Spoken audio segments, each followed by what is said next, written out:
3 years ago, I quit my job in Silicon Valley to follow my passion.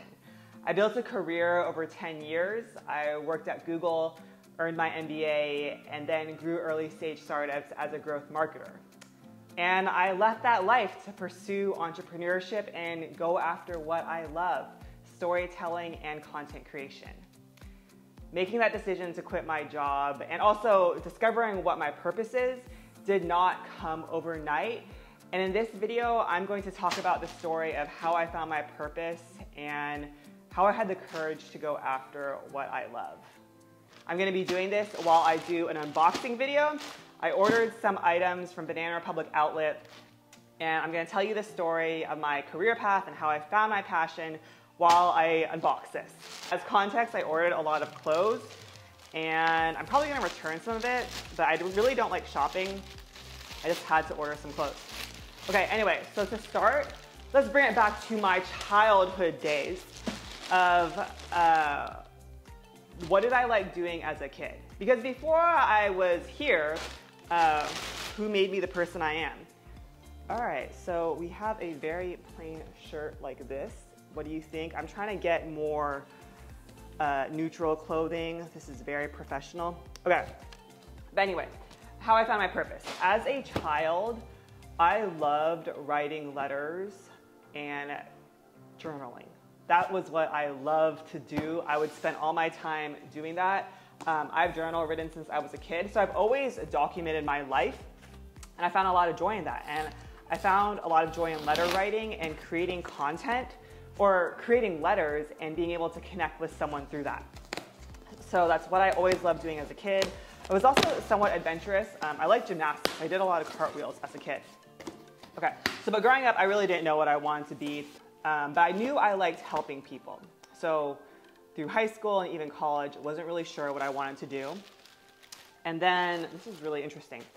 I went to college and I graduated with a degree in community development. I went to UC Davis. And that entire time, I just knew that I liked helping people.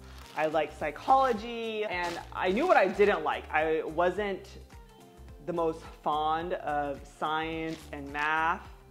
My mom has photos of me from when I was younger falling asleep while doing math problems. So I knew that I liked helping people, but I didn't know what that looked like. So I graduated from college unemployed, and this is a lot of stuff.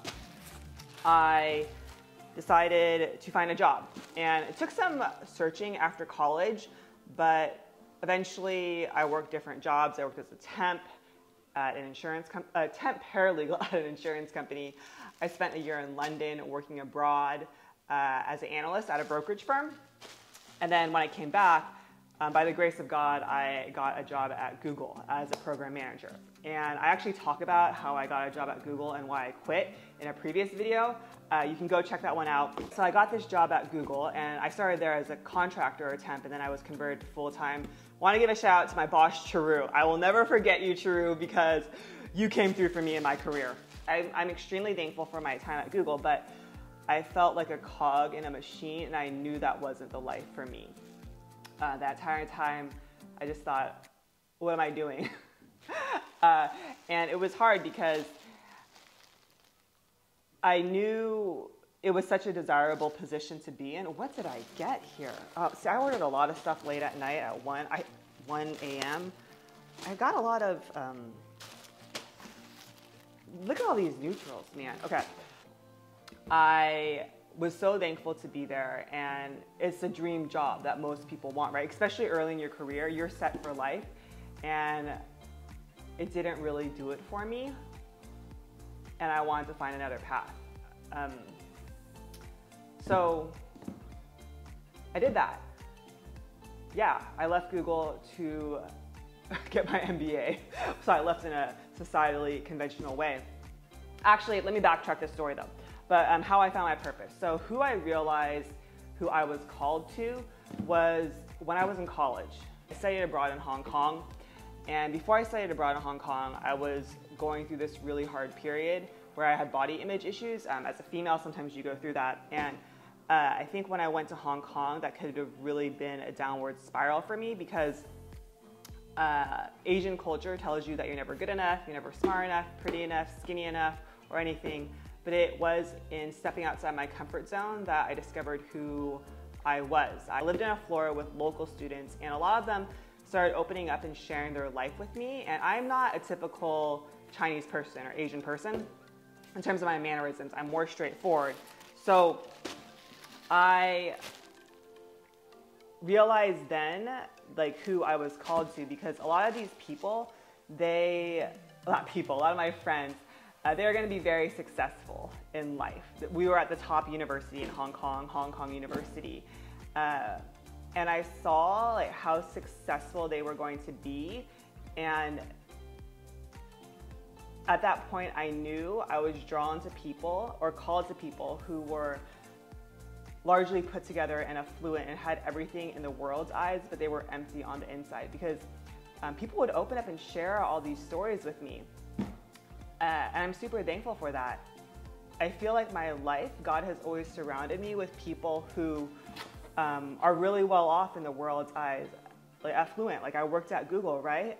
One of the best companies. I worked in Silicon Valley, and but the conversations I would have with people would not be the typical, oh, how much funding did you raise for your startup, or things of that nature, or about material possessions. People would open up and share like how they were searching in life or trying to find purpose or unhappy, even though their lives looked perfect. That's a large part of my purpose, right? Of how I found that. I knew I was called to people, and by called, I mean meant to serve people.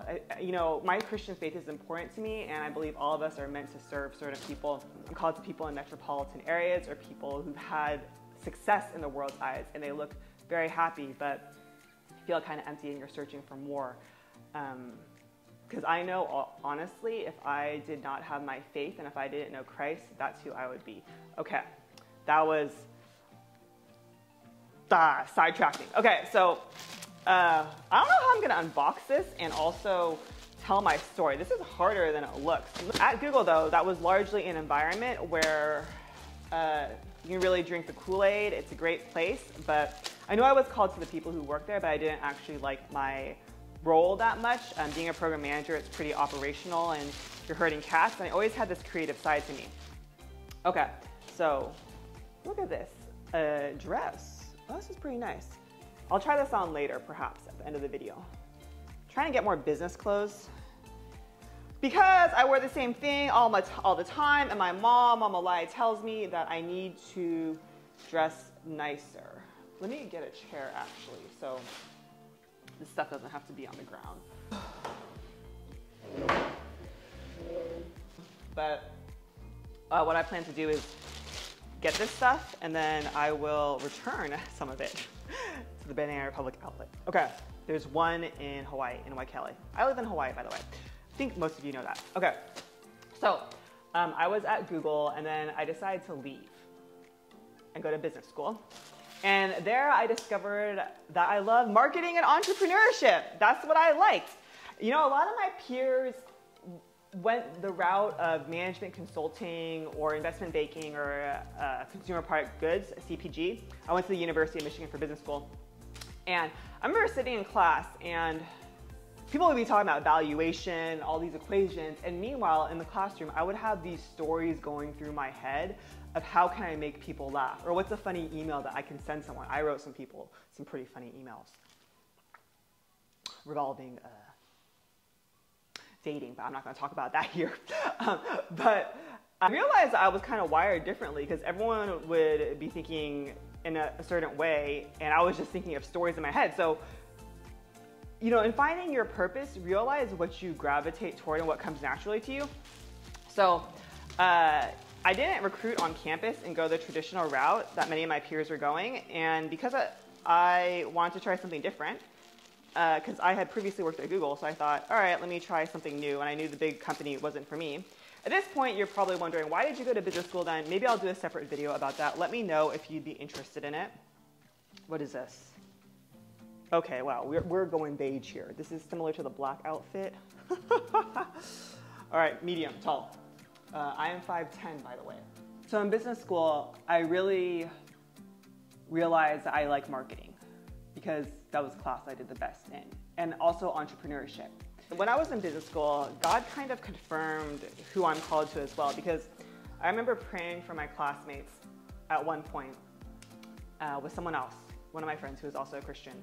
And I remember crying because my heart broke, because I saw many of them placing their value in the things of this world and having a higher salary and working at the best company.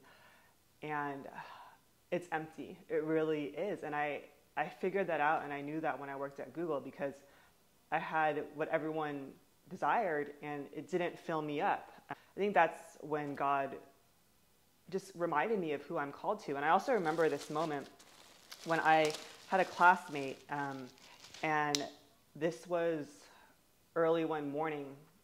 We were in the basement or the first floor of the building, and this person was going through some hard challenges personally and opening up and sharing with me.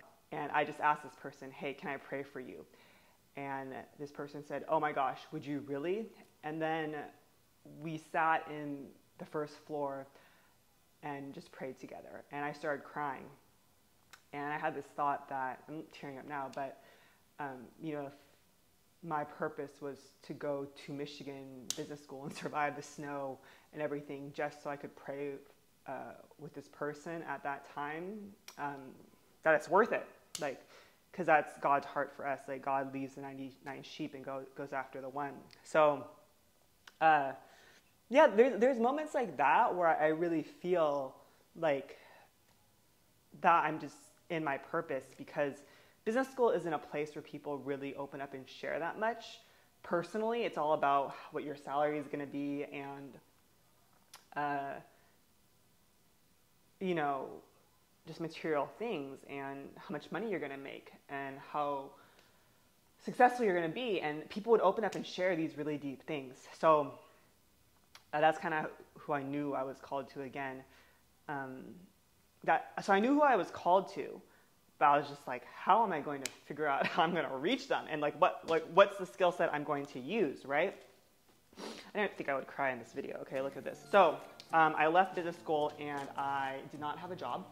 I came back to the Bay Area to interview at early stage startups, and I thought it'd be easy to find a job because I previously worked at Google and I got my MBA. Lo and behold, that was not the case. I went through a lot of job rejections. I probably interviewed at 50 plus companies, and I would get to the final round and then get rejected, and that really took it out of me. So for 9 months after business school, I was unemployed, and that was pretty hard because all my classmates had great jobs at these companies and were traveling in Southeast Asia for their post-grad trip. Meanwhile, I was living at home with my parents, and also during that time was hard because I was taking care of loved ones who were going through health challenges. So that was super hard. Oh, wow, what is this? Oh, a blazer, okay, yeah. Wow. I couldn't find a job, and that was super hard, but I learned a lot during that time. That was actually when I learned the importance of mental health. Yes, because I realized how much mental health had affected me. Sometimes we don't talk about things, especially in Asian culture, and it's important to address it. So that was really hard. I didn't have a job. But eventually I landed on my feet, and I found a role at early stage startups as a growth marketer. Okay. So I work at startups as the only marketing hire. These are under 10 people, and I really enjoyed that actually. Okay, another one, similar one. So I did that, and I also realized during that time when I was a marketer at early stage startups that I loved the entrepreneurial life. And before, I kind of always knew I wanted to do my own thing. I just always saw myself not working at a big company, but running my own business. But I didn't know how I was going to get there. And which is why at Google it was hard, right? And I wanted to gain tangible business skills that would help me in my life. Anyway, so that was confirmed at early stage startups that I liked doing that. And I discovered a love of content marketing. And this is where I really discovered who I was and my passion and my purpose. So I was working at a meditation app, right? And I would do a lot of content marketing, and I grew their YouTube channel to 1 million subscribers. And I discovered the power of video then, and I loved it, right? I loved YouTube, and I saw how amazing it was. And so on the side, I started creating my own content. I remember I wrote my first blog entry. It was called 11 Things to Know About Being a Tall Asian Girl. And I published it on Medium. And I let my Facebook friends know about it. I was so nervous because I thought, what are people gonna think of me? They're gonna think this is stupid, whatever. But I had this voice within me, and I was so scared of what other people were gonna think. But I just said, hey, Joanna, just publish this blog, just do it. And I got so many responses from it. And people just thought it was funny. And that was the first time I really put my voice out there, because all this time I was journaling and writing letters. And I would be really funny with friends, but I wouldn't really let my voice shine. Even in business school or when I worked at Google, I wouldn't talk up in the classroom. I would just let other people take credit or share their ideas, even though I had really good ideas. I felt like I wasn't brave. I didn't have the courage to use my voice, and content was a way for me to do that. So I discovered my voice that way, and I just gained the courage to let other people see who I was. Because before I wouldn't even write anything on my Facebook wall or anything, because I was scared of what people would think of me. So I started blogging, and this was on the side when I was working as a marketer. And then what happened was in June, same thing, I think I got a different size or something. Maybe I ordered something twice. Okay, so then in June, or not in June, actually it was June. In June 2017, I remember the date, I recorded my first video with my mom, Mama Lie. It was on YouTube.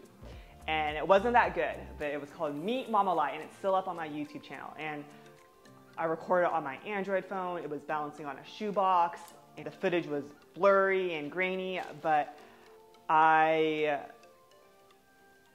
put it out there to the universe. And I remember showing it on Facebook, meaning I published the link on Facebook, and people reacted to that as well. And they loved it. And I remember receiving comments such as, I didn't know this is the content I needed. And that was a game changer for me. It was just putting my first video out there, because when you're on video, it's different. You're putting yourself out there for the world to judge. And it takes a lot of confidence or courage to show up as yourself and talk.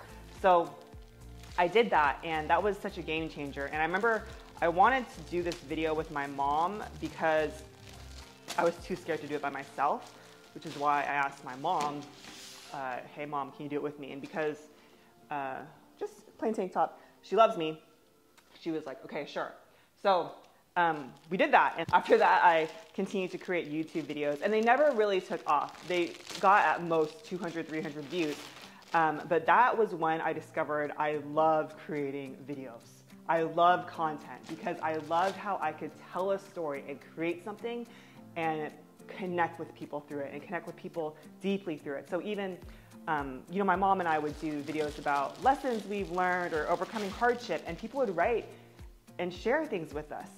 I realized I love creating videos and content because then it was a way to connect with people deeply. And on the side, I realized, not on the side, but I continued to write blogs too. And I remember writing a blog post about how I survived 50+ job rejections. And I published that, and so many people reached out to me and said, thank you for being real about things and sharing the real life. Because I had gone through all those job rejections, and I found my path though. And I was really excited about just doing something I liked. And I just wanted to encourage people, and I kind of gave people the real story. And I remember like former business school classmates would reach out to me and say, hey Joanne, I'm going through unemployment now. Thanks for keeping it real. LinkedIn is just a bunch of fake stuff where people share a highlight reel. And I like that. I like how people could come to me and be honest and be themselves. White. Okay. I was honing my skills as a marketer at an early stage startup, and then I realized that I love creating content. And it's my best life. Like even doing this video, I love it. I love how even if one person responds to this and it reaches someone, it's worth it to me. Because I know what it's like to not feel known or not feel like your voice is heard. And I've heard the phrase, like, by you telling your story, you give a voice to others who can't articulate theirs. And that's why I tell my story. That's why I've shared my story over these last 3 years in Hawaii even. Because I know so many people who are stuck, they have great jobs, but they aren't living the life they're supposed to live. And that's what I want to encourage people to do. I realized that I love creating content, and I would just do that on the side while working as a marketer. And I'm super thankful for the skills I gained at early stage startups, because those are practical skills that I use now as an entrepreneur. All right, so here's another tank top. All right, here is where the story is very interesting. So the pandemic hits. What is this? Oh, wow. It's a dress. This is going to be super short on me. Oh, man, is this a dress or a shirt? Okay, 5'10" people. Where are my tall girls at? Let me know. Okay, so the pandemic hits, and I started going through a depression. I was living in San Francisco at this time. Oh, by the way, I was born and raised in the San Francisco Bay Area, in case you didn't know. I felt like I should have said that in the beginning, but I'm just kind of freestyling with you. But I was going through a depression in San Francisco, and during the pandemic, whatever you were going through something, it was just magnified. So I was still working at a tech startup, and I decided, oh, I got another blazer. See, I got a lot of two in the same color. Okay, so I decided to move to Hawaii to swim in the ocean, because I really like swimming in the ocean, and all the pools were shut in San Francisco, and swimming's super important for my mental health. So I decided to move to Hawaii to work remotely, because a lot of tech workers were doing that. They were working remotely at that time. And when I was going to move, one of my friends told me that I should start a TikTok account. And I said, why would I start a TikTok? Because TikTok is for dancing 12-year-olds, right? And this is the person who taught me how to grow YouTube channels when I was at my startup, the startup I was working at. Really want to give a shout out to this person. They don't want to have their name out there, but this person changed the game for me in my career. This person's like a YouTube strategist genius. Anyway, my friend told me, you need to start a TikTok account because I've seen you create content and you love it, and people will be interested in your journey. And I couldn't even comprehend the thought of that. Like, why would anyone follow my journey? And she said, no, Joanna, you're moving to Hawaii, like, you need to get on TikTok, and people will love you. And this is kind of nice. It's a black linen top. This might be too short. No, I think I'll be okay. So I started posting videos in San Francisco, and the day I moved to Hawaii, that was the day I grew from 30 to 2,200 followers overnight. And since that time, I've been growing a community on TikTok, and then I moved to Instagram and now YouTube, and that changed my life.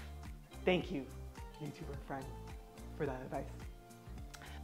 That was such a game changer, because before that, the most followers I had was Instagram, maybe 500 followers, and those were all my friends. So what time are we at now? Okay, wow. When I moved to Hawaii, I started growing a community on TikTok, and I was sharing my journey of life change. I was sharing how I left San Francisco, moved to Hawaii. I quit my job for entrepreneurship. And, you know, I went viral for things. I went viral for when I quit my job, and then the Washington Post reported that. And it was this story of this girl who's had everything in Silicon Valley, or had a good life, but I quit that, or I left that life to pursue something more and to pursue my passion. I didn't even know what my passion was, and I soon realized it was content creation, right? And it's easy to see things in retrospect, but I remember when I moved to Hawaii, I was doing all these videos on TikTok, and I loved it. It was like my best life, like creating content. I would create like 2 or 3 videos a day, and I would post it. It was amazing. Okay, another dress. So, yeah, I quit my job to pursue entrepreneurship, and it was scary. And I didn't know what it would look like, but I knew that it was time to move on. I knew I always wanted to do my own thing, and it was a good time to do it. Like, I had gained all the skills I needed in corporate or in Silicon Valley, and it was time to step into who I was called to be. I feel called to people who look successful on the outside but are empty on the inside, and if I want to reach those people, I have to live fully into who I am. Or if I want to reach people in general, I feel God says, your life is the biggest testimony. More than anything I teach or preach, my life will speak for itself. I knew that I would have a career in Silicon Valley and I would have to walk away from it because I knew that would speak volumes. Because God told me, Joanna, if you feel called to these people, live the life they live, which I live, right? Live that life and walk away from it. And when you walk away, your story will speak volumes. So that's largely what I'm doing. I really don't know what my life has in store, but that's that. And to clarify, my story is my story. Everyone has a different journey. For some people, like them living their best life is working in Silicon Valley and staying in corporate and providing for their family. Like everyone's life is very different. That's how it is. I'm gonna try on some clothes now and come back and I'll finish the story. Here is one of the dresses. This is linen. I think it's kind of short. I'll try this on next. What do we think about this one? I like the cut. I'm just very tall. Maybe they have it in tall. What about this one? See, it's too short. I changed the background so it's just more white. This skirt's kind of cool, this black one. Here's the other color. I don't know. What do you think? Here is a blazer. I have pretty broad shoulders. Next one, linen shorts and a linen tank top. Kind of like this, it's a bit looser. So linen tank top, linen shirt, and shorts. These materials probably don't go together. I like how this linen shirt is a bit longer though than the other ones I tried on. What do we think of this one? I usually don't wear white bottoms. I like this wrap. Trying to get more basics. I want a capsule wardrobe. That's what I want. What do we think of this? Last one. Very blah. Out of all of the outfits, I actually like this dress the most. I know it's short, but oh, it is really short on back. But I like it. Anyway, how is this experience for you? Okay, I'm gonna finish out this video. I actually don't like trying on clothes or shopping. If you don't like an activity, if you pair it with something you do enjoy, it helps the process. So I like creating content and storytelling, so that's why I paired trying on clothes with it, or else the clothes probably would have sat there for a week. So, bringing it back to following my passion and how I found the courage to do that. Okay, where we left off was I moved to Hawaii and I created content. I was able to build a community and people were interested in my journey of someone who's just going for it. And I don't have everything figured out, but I'm willing to try. And so often, society tells us that you need to have your life figured out. You need to graduate college, get a good job, get married, have kids graduate, everything. You need to have this financial status, this nice home, a car, everything. And those are all good things. And it's not bad to want those. And I want those things too. And I also want to live the life that is for me. It was really scary leaving stability and pursuing entrepreneurship. And I get a lot of questions about how did I prepare financially, how is it going, all those things. I talk about that in another video about how I prepared to quit my job. So I've largely been responsible my entire life, and I feel like I'm just taking a bet on myself. And in terms of how entrepreneurship is going, there are highs and lows. You know, I just don't create content. There's a whole other part of this business. So I'm also a social media coach, and I teach others how to grow their brand online through videos. And I built an online course. I've helped a lot of people grow. Many of my clients are real estate agents. If you want to learn more about the course, you can go here to joannahopely.com/course. I cannot believe to this day that I have a community online of people I can speak to. It blows my mind. Currently, I have about 210,000 plus across TikTok, Instagram, and YouTube. My videos have over 110 million views, and I'm so thankful because growing up, I always knew that I wanted to help people and I wanted to inspire people. This is the thing. I always have felt called to inspire people, and I just want people to know they can be themselves, and I want people to step into who they are and to find their voice and to just be authentic. And me showing that online is the biggest testimony. Don't get me wrong, I do think about what I left behind. If I wanted my life to be quote unquote easy or secure, I should have just stayed at Google back in the day. And sometimes I think about that because I have friends who are really set for life, right? Or whether they worked a corporate job or not. You know, I have a pretty good network of people from business school in Silicon Valley, and I have friends who don't need to make money because they're well off, whether they're startup, IPO'd, or they're born into a wealthy family, invested their money well in good stocks, all of that. And part of me thinks, oh, wow, why am I taking this risk in entrepreneurship? Because I don't really have a fallback, so currently at this time, I'm not married. I don't come from a really wealthy family. I don't have a security blanket. I mean, my security blanket is that I have been really responsible my entire life, and I have saved and invested my money. So in that sense, that is a security blanket. But I sometimes think of what I left and I gave up. Like I gave up a really good career. I gave up financial stability, if that even is a thing, security, and all of that. But what I realize is, and I say this humbly, I have something that not everyone has. I have a purpose and a passion and courage to go after what I want. Recently, I talked with a very, very successful business person here in Hawaii. They've exited 20 companies, right? Does not need to worry about money at all. And this person was just really interested in my story, and I said, I don't know if I'm gonna make it as an entrepreneur, doing what I like. And he said, oh no, you're gonna make it because you're staying true to who you are. And that's when I realized that money does not buy purpose, it does not buy passion, and it does not buy you having the courage to step into what you're supposed to do in life. If you are seeking your purpose or you're kind of lost in life, here are 3 things that helped me. One is journaling. I have journaled every day since I was a kid. Journal writing and reflecting has really helped me. 2, my faith, being around the right people as well, and community, and surrounding yourself with people who inspire you and encourage you. And the 3rd one is taking the next step. Just take the next step. Right now, you can't maybe foresee quitting your job and you feel like you're stuck. Well, next step is maybe to write for 5 minutes a day because you always want to be an author. A leap of faith is not going from 0 to 100 overnight. It's going from 0 to 1 one day, 1 to 2 the next day, and you just keep doing that, and over time your life can change. So that's my story. Thanks for being here with me on this journey. Thanks. If you watch till the end, let me know in the comments because I'm very interested in what you do with your time. No, I'm joking. If you want inspiration from me in your email inbox, sign up for my newsletter at joannahopelai.com/newsletter. I'll also put the links in the description. I send emails about entrepreneurship, content creation, and mindset. If you like this video, you'll also like this one, so go check that one out. And until next time, stand tall in who you are.